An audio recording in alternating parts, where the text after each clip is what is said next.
Tingnan natin yung magaling na presidente natin. Dahil itong magaling na presidente natin ay nagpunta nitong mga nakaraang araw dyan sa mga eskwelahan para mag-inspeksyon. Ang galing-galing talaga ng presidente natin.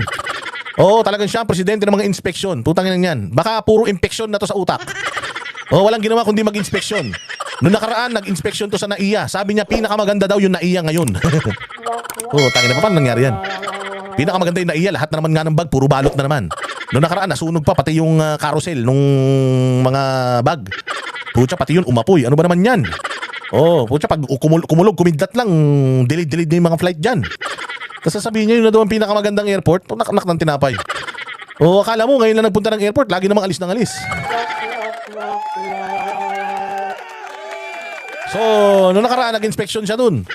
Oh, puro inspection eh. Puro na impeksyon. Sabi ko nga, ikaw ang impeksyon ng Pilipinas. Oh, kumbaga ikaw yung kahit anong inom ng Pilipinas ng antibiotic, hindi ka mamatay-matay na impeksyon ka. Oh, hindi ka mawala-wala, hindi ka gumaling-galing. Oh, ngayon nagpunta na naman siya diyan sa mga eskwelahan. Oh, madami siyang mga nakita. Oh, madami siyang mga nakita problema. Oh, ito, sige, panoorin natin. Umarangkada ng Brigada Eskwela o ang pagsasaayos at paglilinis sa mga paaralan bago ang pasukan. Nag-inspeksyon sa ilang paaralan si Pangulong Bongbong Marcos at napansin niya ang ilang kakulangan. Namumuna sa balita si News 5 Malacanang correspondent Marcel Halili. Marcel, ano ang napansin ng Pangulo na dapat ayusin sa mga pinuntahan niyang paaralan? Sabi ko nga, wala namang problema talaga. Ang problema siya. Oo, sa totoo lang, ang pinakamalaking problema ng Pilipinas, hindi naman yung mga nakikita niyang depektibo eh. Ang pinakamalaking problema siya. Jiki, sa unang araw ng Brigada Eskwela, 2 public schools ang binisita ni Pangulong Bongbong Marcos dito sa Bulacan at kabilang na nga itong Tibagan Elementary School sa San Miguel. May mga concerns na nabanggit ang Pangulo. Una, may mga building pa siya na nakita na Marcos type na dapat daw ay na-repair na after 20 to 30 years. Pero Oy, meron daw siya nakita na mga na mga building daw Marcos time pa na hindi pa daw nare-repair. Oh, tandaan ninyo. Mula 2022. Okay, mula 2022, 23, 24, 25. Ilang taon na? 3 taon na, mahigit. Sino na presidente niyan? Siya. Ilang beses na tayo nagkakaroon ng budget tungkol sa beautification ng mga eskwelahan. Mantakin mo, may mga luma pa ring building. Alam mo kung bakit? Kasi nga for the past years, ang gobyerno, siya ang pumipirma ng budget dapat nasa batas na pinakamataas ang budget ng education pagdating sa paghahati-hati ng kayamanan ng Pilipinas. Alam nyo ba na for how many years, I think 3 consecutive years or at least 2 consecutive years, pinakamataas ang DPWH. So lumabag sila sa batas. Oh, ngayon, di ba meron sinasabi si BP Sara noon na naknan tokwa, may project para sa beautification. Tayo na, ganito yung pera, tapos 12% na lang yung matitira sa amin. Oh, tapos ine-expect pa ninyo? Hindi ba merong ganyang expose noon? Si VP Sara na kinakatkong yung pera ng Department of Education na ito ang hinihingi ng Department of Education. Halimbawa, humihingi ng 4 na bilyon pampagawa ng mga silid-aralan. Anong ginawa? Oh, dumaan sa kay speaker at saka doon sa kanyang Julalay. Oh, dumaan sa kanila na doble. Oh, naging 15 billion pa nga yata eh. Oh, naging ganun kalaki, 15 billion halimbawa. Oh, yun yung budget. Sabi nga niya, pati ito nga lang hinihingi ko eh. Bakit dinagdagan nyo? Ito ang masaklap. Kung 4 billion yung hinihingi niya, dinagdagan na nila. Pucha, kinuha pa nila yung porsyento nila dun sa 4 billion na pampagawa sana ng mga silid-aralan. Naging kalahati pa yung 4 billion, naging 2 billion na lang. Kunyari lang yun pero ganun yung sistema. Oh, pinick up ba ng Katoliko yan? Socrates Villegas, pinick up mo ba yan? Commission on Human Rights, pinick up nyo ba yan? O karapatan ito ng mga estudyante, yung budget na yan, hindi nila nakukuha. Sinabi ni Inday Sara yan, pinick up ba ng media yan? Pinick up ba ng Makabayan yan? Pinick up ba ng mga buwaka ng inang universities yan? Di ba hindi naman? Oh, bakit ngayon nakikialam kayo? Ang daming issues na ni-raise ni Inday Sara ng corruption sa Pilipinas, sa Kongreso, wala naman ni isa sa inyo, bats an eye. Di ba? Wala man lang tumingin, nagsaliksik, nakisimpatya, nakinig, nag-echo, wala. Tapos ngayon, magkano? Ultimong, tinan mo yung sa ikinakaso nila kay BP Sara, alam nyo ba na COA na mismo ang nagsabi na wala siyang pananagutan? Sinabi mismo ng COA yan sa hearing sa Kongreso, wala siyang pananagutan. Bakit itinuloy pa rin yung impeachment? Sabi mismo ng COA na siyang ahensya na nagsasabi kung kurakot ka o hindi. Wala siyang record, malinis, maayos. Bakit nandyan pa rin? Politika. So itong punyetang mga universities na to, LaSalle, Ateneo, UST, Adamson, kayong mga hayop kayo, Pagka ganyan pinakikialaman ninyo, ayun ang budget sa education. Sinabi ni Inday Sara, ninanakaw nila yung budget ng education. Hindi kayo nagsasalita. Tapos itong impeachment kay BP Sara, gusto nyong na makialam. Di ba, hipokrito ang mga putang ina? Dapat si Socrates Villegas ang pangalan niya. Hipokrito Villegas eh. Ngayon ay kailangan pang ayusin at ikalawa, ang mga CR. Kailangan din daw ayusin. Sabi ni Pangulong Bongbong Marcos, nakahanda na daw ang Department of Education. Kailangan ayusin yung CR. Yun naman pala. Malaking pangangailangan ng sektor ng edukasyon. Bakit sa pinirmahan mong GAA, mas mataas yung DPWH? Di ba tanga ka? Ang dami palang kakulangan ng mga eskwelahan. Ngayon ka lang ba umikot? 3 taon ka na dyan, hindi mo pa napupunan yan. Sabihin nyo na naman, panahon pa ni Duterte yan eh. Nung panahon ni Duterte, may nagrereklamo ba? Wala naman, maayos lahat, tsaka wala namang eskwelahan noon. Naka-pandemic tayo noon, wala nang pumapasok sa eskwelahan, di ba? So bakit ko ipaprioritize yung pagpapagawa ng mga silid-aralan na yan? Problema ko pa ngayon pagbili ng bakuna natin, pagbibigay ng ayuda sa inyo, anong unahin ko? Pagawa ko yung mga silid-aralan nang walang gumagamit dahil sa pandemya o buhayin ko kayo? Na pakainin ko kayo sa pandemic, sarado ang ekonomiya natin. Bumili tayo ng mga libreng gamot. Di ba nakalibreng gamot, punyeta? Tangina, kahit ka nabakunahan ka na, napapabakuna ka ulit sa kapal ng mukha mo? Baka naman sisin nyo na naman kay Duterte yan. Sa pagbubukas ng klase sa June 16. Ang problema na nakikita niya ay yung mga comfort room sa mga paaralan. Dito sa Tibagan, meron namang kanya-kanyang CR. Alam mo, swerte nyo ha.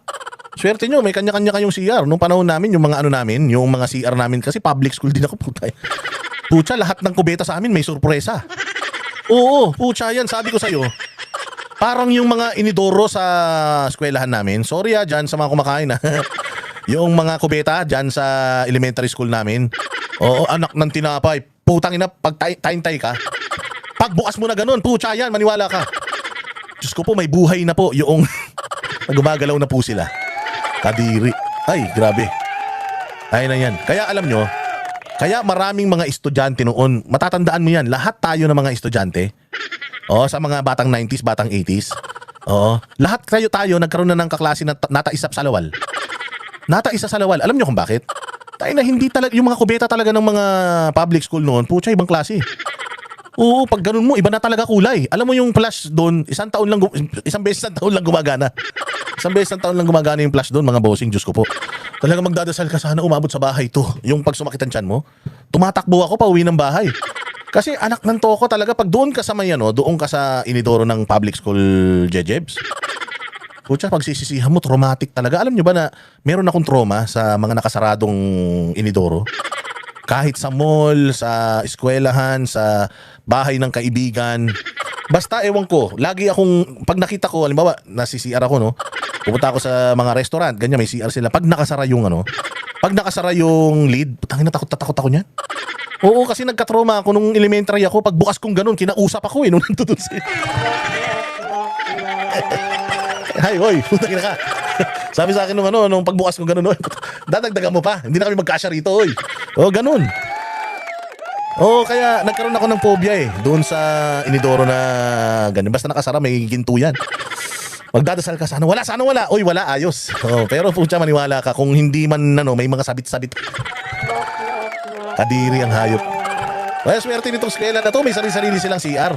May kanya-kanya silang kubeta. Palagay ko wala na silang kaklaseng nataisa sa lawal. Ako, bawat grade 1, grade 2, grade 3 hanggang grade 6, may kaklase akong natataisa sa lawal. Kaya nga nung nakaraan, nagkaroon kami ng konting reunion. Ang yabang-yabang nung kaklase ko Sabi sa akin, oy, ikaw yung di ba? Ikaw yung nalaglag dun sa flagpole. Di ba? Ikaw yung nalaglag kasi meron ganun, di ba? Yung flag, meron yun, tas meron mga dyan yung tawag dyan? Yung merong mga water lily. Di ba? May mga water lily, ganun, may nakapalibot na tubig dun sa may flagpole Nalalaglag ka talaga dun nalaglag ako dun isang beses, inano ako. Di ba ikaw yung nalaglag dun sa may flagpole, di ba? Sabi ko, ako nga yun. Di ba ikaw yung nataisa sa lawal? Naku, maniwala ka. Hanggang ngayon, di pa kami nag-uusap. Kasi talagang di ba ikaw yung natay? Tanginan yan. Umagos yung ginto. Umagos yung ginto sa binti mo. Ayaw mo magpunta doon sa CR. Yun. Classroom, kompleto rin naman, meron silang toilet bowl at meron ding faucet. Ang problema, sabi ng Pangulo, may mga lugar dito na walang tubig. Kaya importante raw na magawa ng paraan ng gobyerno para mabigyan ng sapat na water supply ang mga paaralan para na rin sa hygiene ng mga estudyante. Lang. Walang tubig. Pucha, di ba may pangako si Bongbong na lahat ng tubig ipunin natin, dalhin natin sa lugar na walang tubig. Bongbong, ang tagal mo nang sinabi yun. 1 taong ka pa lang na presidente. Sinabi mo na yun. Kukolektahin mo lahat ng tubig ulan. Ano nang nangyari? Oh, ilang drum na ba naipon mong tubig ulan? Hinayu pa ka. Bakit walang tubig dito sa mga eskwelahan na to? Kasalanan mo yan. Itong bahagi ng pahayag ni Pangulong Marcos. Hindi naman mahirap gawin yun except ang problema sa mga pinuntahan naming eskwela, walang tubig. Paano walang tubig? Ha, Bongbong, paano walang tubig dyan? Sabi mo nun, iipunin natin lahat ng tubig ulan. Dadalhin natin sa mga lugar na walang tubig, gagawin patubig sa mga pananim para umunlad ang mga agrikultura. Dadalhin natin sa mga lugar na wala. Ayan, San Miguel, Bulacan, ang lapit niyan. Alam mo ba kung ilan ang dam sa Bulacan? Bustos Dam. Tapos meron pa silang Angat Dam. Dalawang dam na kagad. Mayroon pang iba. Napakadaming dam, ilog dyan sa Bulacan. Puta, San Miguel, Bulacan, eskwelahan walang tubig. Bakit? Oh, ikaw kasi, kung ano-anong inaatupag mo. Oh, puro kayo kayo ng party. Kaya minsan tama yung ginagawa mo BBM na bumababa ka, na namamasyal ka na ngayon. Dati kasi hindi ito nagpupunta sa mga ganyan O tinan mo ngayon, nakita mo. Di ba kaya mong solusyonan yan, tubig? Ng tinapay. Alam mo ba sa ibang bansa, ang inaatupag na nila, pabilisan na sila ng tren? Maglift na yung tren ng China. Oo, at yung Malaysia, meron na rin silang maglift na train, at saka ang Indonesia. Oo, nagsisimula na Burkina Faso, meron na rin silang mga bullet train. Ang Cambodia, Diyos ko po, yung airport na pinapagawa nila, BBM, ang ganda talaga. Diyos mio. Sabi nila baka talunin daw nun yung airport ng Singapore at Dubai. Tayo na, tanong mo, pinag-problema natin, tubig sa San Miguel, Bulacan. Ang lapit niyan, sa Metro Manila. Alam mo ba na ano yan? Na yung San Miguel, Bulacan, 1 oras lang ang layo niyan sa Metro Manila. Bulacan lang, walang tubig. Di ba? Hindi ka nagtataka niyan na ano na sila, yung mga ibang bansa, nagsiunlaran na tayo. Tubig pa rin pinag-uusapan. Ano tayo, Afrika? Walang hiya naman talaga, Kaya maganda na bumababa ka, nakikita mo yung problema. Di ba? Ang problema, ikaw, paano mo susolusyonan yung problema? Tingnan mo sabi dito. Yun ang titignan namin na mabuti kung saan dapat manggaling yung tubig, bakit walang tubig. Titignan daw niya kung dapat daw saan manggaling yung tubig. Putang ina niyan, di sa nawasa. Hindi sa nawasa sa Maynilad. Animal na mayo. Kaya sa ilog, sa dam, doon manggagaling. Ano ba namang klaseng isip yan? Sus! Ewan ko sa'yo, Bongbong. Ulitin natin yung problema niya sa tubig. Manggaling yung tubig, bakit walang tubig. At yun ang titignan namin na mabuti kung saan dapat manggaling yung tubig, bakit walang Saan daw dapat manggaling yung tubig? Di sa gripo. Saan ba dapat manggagaling yung tubig? tubig. At nagbabayad naman sila para sa kanilang water supply. Sa panayam naman Babayad daw ng water supplies, walang tubig. Kasi ito naman ang problema, anay. natin sa principal ng Tibaga na si Mr. Casimiro Reyes, ang nabanggit niya naman na problema dito sa kanilang paaralan ay anay. 17 raw ang building nila dito sa kanilang paaralan. Okay, so dapat yan trasis na. Hindi na uso yung kahoy, aanayin talaga dyan. Dapat yan, yung tawag dyan, yung bakal na, tapos nire-ribbit na lang yung mga kisame, ganun. Mantakin mo. Ito pa rin problema natin. Anay. Problema natin, kisame, anay, tubig. So, pinoproblema na nila sa ibang bansa kung paano lumipad yung mga kotse. Oo, walang hiya na yan. Tapos tayo, ganito pa rin. Ay, kawawang Pilipinas. Sige na, masyado nang malungkot.